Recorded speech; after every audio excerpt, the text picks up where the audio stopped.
कब तक? सीरियसली कब तक? हर बार एक नया शहर, एक नया इंसिडेंट और फिर वही same story. Lucknow fire case देखने के बाद मेरे दिमाग में सिर्फ एक ही सवाल आ रहा है, क्या इंडिया में एक कॉमन इंसान की लाइफ की कोई वैल्यू है या नहीं? और प्लीज़ इस वीडियो को किसी पॉलिटिकल पार्टी या फिर किसी रेजमेंट से रिलेटेड मत समझना। This was just a system failure.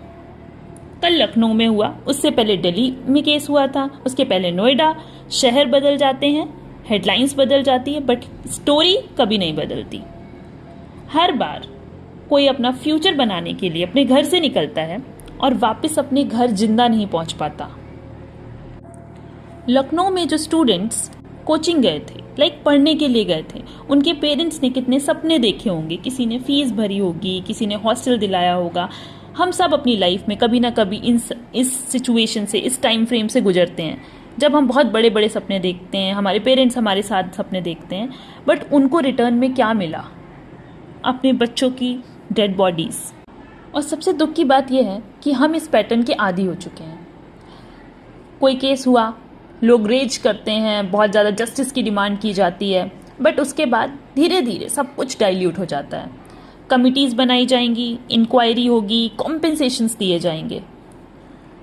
Imagine एक फैमिली, एक पेरेंट्स जिन्होंने अपने बच्चे को खो दिया है, क्या वो कॉम्पेंसेशन उसकी लाइफ वापस लाके दे सकता है? नहीं दे सकता।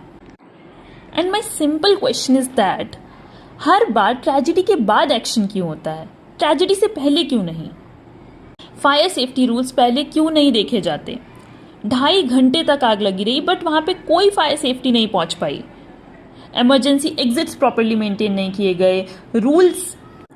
रूल्स सिर्फ फाइल्स में बने होते हैं, ग्राउंड पर नहीं। और अगर सब कुछ ठीक था तो इतने सारे लोग कैसे मर गए? और ये सिर्फ लखनऊ का केस नहीं है, दिल्ली का केस याद है?